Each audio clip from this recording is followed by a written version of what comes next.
There are men who move through the world like a warm fire in winter, drawing everything toward them, giving the illusion of heat without ever truly burning for anyone but themselves.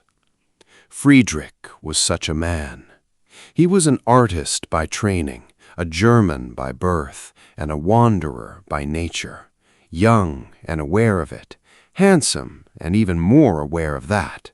The kind of man whose charm arrives in a room a full 3 seconds before he does, and whose promises, when he made them, felt like the most solid things in the world, until they didn't. He had grown up under the roof of his Uncle Karl, taken in as an orphan child, raised alongside Karl's only daughter, a girl named Martha. Where Friedrich was loud and restless and full of grand ideas, Martha was steady, quiet in the way that deep rivers are quiet, not empty, but full of something that moves too slowly to see on the surface. She loved him completely, faithfully, in that particular way that only the truest hearts can love, without demanding anything back. And Friedrich, when he first told her he loved her in return, standing in the amber light of a summer evening, the city spread out below them like a painting, he meant it, as much as someone like Friedrich was ever capable of meaning anything. But meaning something at 19, it turns out, is a very different thing than meaning it at 21, or 25, or ever again. They kept their love a secret from her father. Karl was a practical man with practical ambitions, a wealthy match for his daughter, a good name, a comfortable future. Not a penniless young painter with paint-stained hands and a head full of dreams. So they were careful. And in that secrecy, their love felt even more precious, the way forbidden things always do. On the evening they exchanged their vows to one another, they stood on the old stone bridge at the edge of town, where the river caught the last of the sunset and turned it to liquid gold. Friedrich took from his coat pocket a ring that had belonged to his mother, a heavy band of gold, shaped like a serpent devouring its own tail, the ancient symbol of eternity, of something that never ends. He slipped it onto Martha's finger, and he told her, looking into those calm, serious eyes of hers, that he would know that ring anywhere, in any crowd, in any darkness. Even without his sight, he said, he could find it by touch alone among 1,000 others. They swore, beat, to be faithful. Through hardship and distance, through change and time, and whatever life might throw between them. Her father's blessing would come eventually. It had to, and until it did, nothing could truly separate them. Not even death, Friedrich said. He was the kind of man who said things like that, dramatic, beautiful, sweeping declarations. I would come back to you from the grave, Martha. My soul would cross whatever distance death put between us just to be near you again. Martha listened, and then, in her quiet way, she told him what she believed, that the souls of the peacefully departed do not return, that heaven holds them gently, and they do not look back at the troubled earth with longing. Only the ones who leave this world through despair, through their own desperate hands, only those restless souls, she said, are left wandering, unmoored, unable to let go. Friedrich smiled and kissed her, and didn't truly hear a word of it. He never truly heard anything that didn't confirm what he already wanted to believe. The first year of their secret engagement passed, and then Friedrich left. A wealthy collector in the South had commissioned him to travel to the great galleries, to study, to copy, to grow. It was the opportunity every young artist dreamed of, and Friedrich, to his credit, did not hesitate. He kissed Martha goodbye on that same stone bridge, held her face in both hands, promised to write every week and walked away into his future without looking back. Her father assumed her sadness was the ordinary loneliness of a girl whose companion had left town. He had no idea his daughter was quietly carrying something far heavier than that. Friedrich wrote, at first faithfully, long letters full of descriptions of painted ceilings and marble floors and the smell of old canvas, then shorter, then infrequent, then silence. Marta told herself there were reasons. The postal routes were unreliable. He was busy. He was working. He was coming back. He was always about to come back. She walked to the post office on the far side of town so many times that the clerk began to recognize her face before she even spoke, and every time his expression told her the answer before his mouth did. Nothing today? Nothing. And then the blow that had always been approaching finally arrived. Her father had found her a suitor, a man of means and reputation, a man who was not in love with painting or wandering or grand impossible promises, a man who was simply there, present, real. The wedding date was set, the 15th of June. That date lodged itself inside Marta like a splinter, small, invisible, and impossible to ignore. It lived behind her eyes when she tried to sleep. It hummed beneath everything she said and did and touched. 6 weeks away, then 5, then 4. She wrote to Friedrich, one final letter, blotted and rewritten and blotted again, pleading, desperate, honest in the way that only the truly cornered can be honest. She asked him to come. She asked him to save her. She asked him to remember what he had promised on the bridge. Then she waited. The 14th of June came. She made her last visit to the post office. She asked her last question. She received her last answer. No letter. No Friedrich. No answer at all. That night, the night before her wedding, she walked not toward home, but toward the river, toward the old stone bridge where a young man had once placed a golden ring on her finger and called it eternity. She stood there for a long time, watching the dark water move below her. And then she made the only decision she felt was left to her. Friedrich had received her letter. Let us be clear about that. He had received it, read it, and understood exactly what it contained: the fear, the deadline, the plea. He had held that letter in his hands and felt not urgency, not guilt, not love, but inconvenience. Because by the time Marta's letter found him, Friedrich had moved on in the way that certain men move on, completely, effortlessly, and without a backward glance. There was a woman in the city where he was working, a model who had sat for him. She was beautiful and present and uncomplicated, and Friedrich's heart, that remarkable organ which had always behaved more like a weather vane than a compass, had swung entirely in her direction. Marta, from this distance, felt like a memory from another life, a boyhood dream. He told himself she was better off with a steady man and a comfortable home. He told himself this was actually kindness. He was very good at telling himself things. So he delayed his return, calculated, deliberately delayed it, so that he would arrive in their hometown after the wedding was done, after the awkwardness had passed, after Marta was safely settled into her new life and could not make any inconvenient scenes. All those promises he had made, the vows on the bridge, the ring, the grand declaration that death itself could not separate them, he had filed those away under the category of youthful foolishness, the dramatic poetry of a 19-year-old who did not yet know himself. He knew himself now, or thought he did. And so, on the morning of the 15th of June, the very day Marta had been dreading for 6 weeks, Friedrich strolled back into town, relaxed, unhurried, his sketchbook under his arm, his dog trotting happily at his heels, his pipe sending soft curls of smoke into the bright morning air.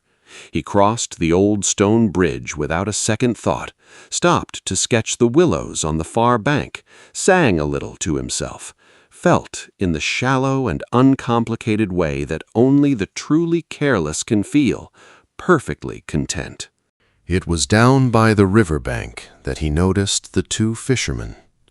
They had set down their burden on a grassy slope, a rough wooden frame, a shape beneath a sheet of old sailcloth, heavy and still. To Friedrich's trained eye, they made a striking composition. The angle of the light, the way one man stood at the head and the other sat at the foot. He actually opened his sketchbook. He drew them quickly, the spare, honest lines of the thing, and then, curiosity overtaking him, he walked over. What they had found, they told him, was a girl, pulled from the river that morning. Young, very beautiful, almost certainly a suicide from the look of it. No signs of struggle, no witness to any accident. Just the river and the silence, and a girl who had chosen to walk into one and disappear into the other. Friedrich made some remark, a throwaway comment, the kind of thing a man says when he is trying to sound worldly and unbothered, something about beautiful faces and tragic ends. He barely heard his own words. Then he told them he was an artist, that he would like to sketch her face if they didn't mind. He offered them a few coins. They nodded and moved to lift the canvas. No, he said. He would do it himself. He knelt down, took the edge of the wet sailcloth between his fingers, and lifted it. The world did not end in that moment. The river kept moving. The birds kept singing. The morning continued being bright and indifferent and entirely unaware of what had just happened to Friedrich's understanding of himself. But everything inside him, every comfortable lie, every convenient forgetting, every wall he had built between himself and what he had done, collapsed at once. Because the face beneath the canvas was Marta's. Her features, rigid and pale as marble, her arms crossed over her still chest, and on the third finger of her left hand, his mother's ring, the golden serpent, the symbol of eternity, the one he had placed there himself on this very bridge and sworn by it, the ring he had said he would know anywhere, in any darkness, by touch alone. He knew it now. He was on his feet and walking before he had made any conscious decision to move. His legs simply carried him, away from the river, away from the bridge, away from the town, because something animal in him understood that he could not stay there for one more second and remain intact. He walked for miles before he knew he was walking at all. It was only when his dog collapsed panting at his feet that Friedrich finally stopped. He sat down on the grassy shoulder of the road and looked at his hands for a long time. The landscape swam around him. His morning sketch, those two fishermen, that covered shape on the ground, kept appearing behind his eyes every time he blinked, vivid and accusatory. And then, in that particular way that self-preserving minds have always worked, he began to reason. He told himself, apart from what had happened this morning, he was no worse off than yesterday. His talent was intact. His savings were still in his coat. He was a free man, with no obligations, and the whole of Europe ahead of him. He had not killed Marta. He had not pushed her off that bridge. He had simply not come, had simply chosen not to. Could a man really be held responsible for a choice he had made about his own life? He was very good at this kind of reasoning. It was almost impressive. An old coach came rattling along the road, heading north toward a city far enough away that it felt like safety. Friedrich whistled for his dog, hailed the driver, and climbed inside without a second glance at the town he was leaving behind. For the entire journey, through the long afternoon and the longer night, he did not sleep and did not speak. But when dawn came and the other passengers stirred and began to make conversation, Friedrich joined in. He talked, he laughed, loudly, boisterously, about art and cities and plans. People around him exchanged glances, unsettled by the bright, hollow quality of his laughter. At some point during that strange performance, another passenger opened the window beside him and suggested he get some fresh air. Friedrich remembered the cold rushing in against his face, the sound of birds, the fields sliding past, and then nothing. He had collapsed onto the floor of the carriage in a dead faint. A fever took hold of him. 6 weeks in a rented room, in a city he barely knew, with nothing but his dog and his guilt and his carefully constructed reasons for why none of this was truly his fault. When he finally recovered and rose from that bed, he told himself the worst was behind him. He had paid his dues in suffering. He was even. He was free.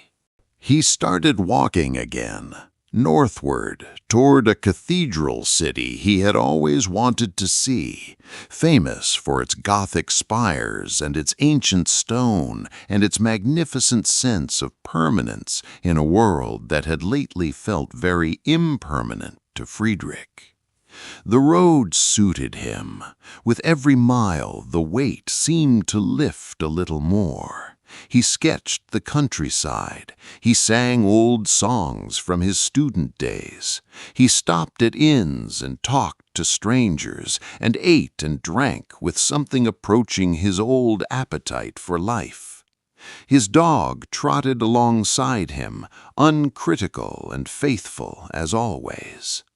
By the time the cathedral city appeared on the horizon, Friedrich had almost entirely convinced himself that he was healed, that Marta was a chapter of his life that was now, sadly and irrevocably, closed, that grief, if what he felt even qualified as grief, was a thing to be moved through and left behind, like a patch of bad weather.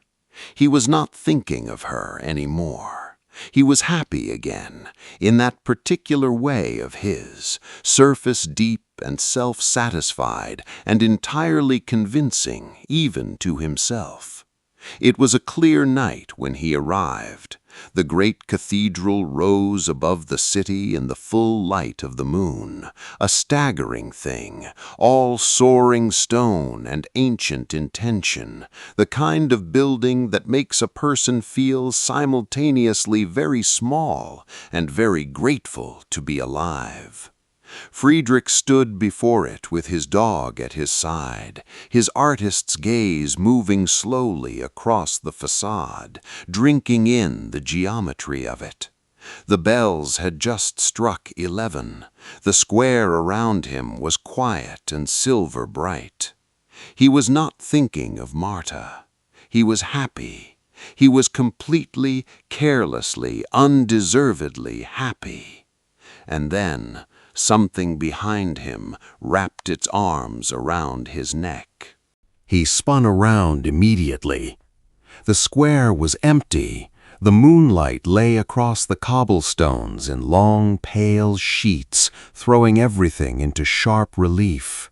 There was no one behind him, no one anywhere nearby, just Friedrich and his dog, and their 2 shadows stretching out across the stone. And yet, the arms were still there. He could feel them, unmistakably, undeniably, physically feel them, wrapped around his neck from behind, the hands clasped together against his chest, cold, wet, real in every sense except the visible one. He seized the hands in his own to pull them away. The fingers he gripped were long and slender, ice-cold and damp, yielding under his grip the way living hands yield, softly, with that particular human resistance that no imagined thing has ever convincingly replicated. And on the third finger of the left hand, a ring, a heavy gold band, coiled into the shape of a serpent eating its own tail. He had told her he would know it anywhere, in any darkness, by touch alone. He knew it. He shouted for his dog, screamed really, barely holding the shape of words. The animal came bounding toward him, leapt up, found the invisible hands with its paws, and then recoiled with a howl that echoed off every stone surface in that empty square, and fled to the far edge of it, where it crouched and moaned and would not be called back. Friedrich stood in the moonlight with the dead arms around him and felt, for the first time in his adult life, something he had no philosophical framework for. Not fear exactly, something beneath fear, something older. The sound of approaching footsteps saved him, a night watchman drawn by the dog's howling. The moment the man entered the square, the arms were gone, vanished as if they had never existed. Friedrich gave the watchman money he could barely spare and begged him to walk back to the inn with him. That night he lay awake until dawn, with every lamp burning. After that, Friedrich tried never to be alone. He made friends, dozens of them, quickly and indiscriminately, the way a drowning man grabs at anything floating. He shared rooms. He haunted busy taverns and crowded common rooms. He started to his feet and bolted into the street if someone left him alone for even a few minutes. People began to notice. People began to talk. The young artist who had arrived in town so full of charm and easy confidence was becoming something else, hollow-eyed, twitchy, always scanning whatever room he was in as though something was coming through the walls. And still, it came again. One evening, the common room emptied for just a moment. Friedrich stepped outside on some invented errand. The street was quiet, and between one breath and the next, the cold arms were around him again, the wet fingers, the ring he could not mistake, the weight of something that had every right to be gone and simply wasn't. His dog howled and pressed itself against the opposite wall of the alley and would not look at him. He left the city the next morning. He walked. His money was running low, so he could not afford coaches or inns with private rooms. He attached himself to groups of travelers, traders, laborers, pilgrims, anyone who was moving and breathing and taking up space in the world beside him. He slept in kitchen corners, with his back to the fire, and other people's voices drifting around him like a protective wall. But even walls have gaps, and in every gap, in every unguarded moment of solitude that the road forced him upon, the arms found him again. Autumn came, then winter, then the first raw edges of another spring. Months of this, months of running and hiding and reasoning and failing and running again. His clothes wore thin, his body grew thin with them. He had been a vigorous, well-fed young man when this began. He was becoming something gaunt and watchful and half-transparent, like a figure seen through foggy glass. But ahead, always ahead, like a light kept lit on a distant shore, was Paris. Paris, where the streets never truly emptied, where the crowds never truly slept, where, during Carnival, 500,000 people poured into the streets, and the noise and the color and the heat of all those living bodies would surely, surely be enough to drown out whatever was following him. He walked toward it with everything he had left. He reached Paris on the first night of Carnival. The city hit him like a physical force, light everywhere, blazing from windows, from lanterns, from the open doors of 100 venues, all roaring with music simultaneously. The streets were rivers of costumed people, laughing and shouting and pressing against each other in that particular joyful chaos that only Carnival produces. The deliberate, ecstatic surrender of ordinary life for a few wild days. Friedrich stood in the middle of it and felt something he had not felt in months. Hope. He spent nearly the last of his money on entry to the great masked ball at the Opera House, a ticket and a simple costume to cover the state of his clothes. And then he was inside, swallowed whole by the crowd, anonymous and surrounded, and for the first time in as long as he could remember, genuinely unreachable. A woman in a masked costume found him in the crowd and took his arm. They danced, or Friedrich moved in the pattern of dancing, his body going through the motions while his mind flickered in and out of presence like a candle in a draught. He laughed, loudly, often. People near him turned to look at the man in the shabby costume who was laughing too much and too hard, the man whose lips were cracked and whose eyes had a strange fixed quality to them, the man who kept dancing even when the music changed, even when his partner flagged, even when the hour grew late and the crowd began to thin. Someone tried to hand him a drink. He waved it away. His throat was burning, and he had not eaten since the previous morning, but he could not stop, could not slow down, could not afford to be still. Being still was how it found him. But the night wore on, regardless of what Friedrich wanted from it. One by one, the dancers drifted away. One by one, the musicians packed their instruments. One by one, the candles in the great chandeliers guttered and went dark. His dancing partner grew heavy on his arm, grew quiet, grew somehow distant, even while still beside him. He looked at her face and found it pale, looked again and found it paler still, looked a third time and found it gone, shadow where a face had been, then nothing at all. He was alone, in the vast and silent and entirely empty ballroom. The silence of that great empty room was total. Friedrich's footsteps echoed off the marble floors with a clarity that felt almost cruel, as though the building itself wanted him to hear how alone he was, how completely the crowd had gone and left him behind. He tried to walk toward the exit, and the arms came around him. Both of them from behind, as they always did, the hands clasped against his chest, the fingers he had learned to recognize, the way you learn to recognize a voice, cold and slender and insistent and entirely, impossibly real. He reached up to pull them off. He could feel the ring. He always felt the ring. But this time something was different. This time Friedrich did not fight. His arms, which had been reaching up to pull those hands away, dropped slowly back to his sides.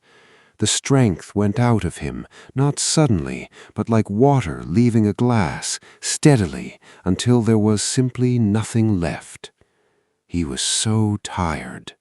Tired of running, tired of reasoning, tired of filling every silence with noise and every empty room with people and every waking moment with the careful, exhausting work of not thinking about what he had done and who he had been and what his carelessness had cost someone who had only ever loved him faithfully and asked for the same in return. The hands guided him, or he let himself be guided, which may in the end have been the same thing, into one last turn around that empty floor.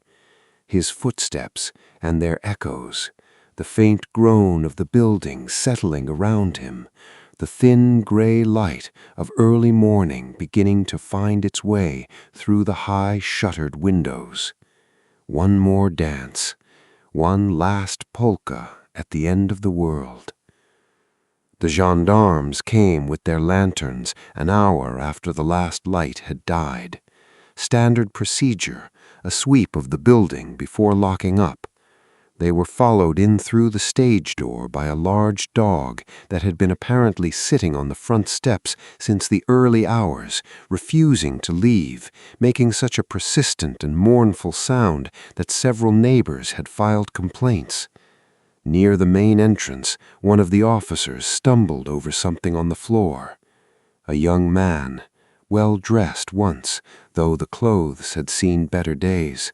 No obvious injury, no signs of violence. The physician who was called would note in his report that the cause of death appeared to be a combination of severe malnutrition, exhaustion, and the sudden rupture of a blood vessel under strain. A tragic case, a young man who had clearly been unwell for some time. Friedrich had stood once on a bridge at sunset, holding a ring in one hand and a girl's hand in the other, and declared that not even death could separate them, that his soul would cross whatever distance the grave put between them just to be near her. He had said it the way people say things they believe will never actually be tested. In the end, it was not Friedrich who crossed that distance. It was Marta, and she had been looking for him, patiently, faithfully, persistently, since the night she walked off that bridge and into the dark water below it, following him from city to city, through fever and flight and desperate crowds, through every attempt he made to outrun the simple, unalterable fact of what he owed her. She found him in the end, in the only moment he finally stopped running. Some promises, it seems, outlast the people who make them, and some debts, the ones written not in ink but in gold and sworn by eternity itself, do not go unpaid. And that's where tonight's story ends. Some promises don't fade. Some debts don't wait. If you felt the chill in this one, make sure you like the video. It tells me you want more stories like this. Subscribe to Saturday Screams, because every week there's another story waiting in the dark. And don't forget to share this with someone who thinks ghosts aren't real. Until next time, lock your doors, check the silence behind you, and sleep carefully. Good night.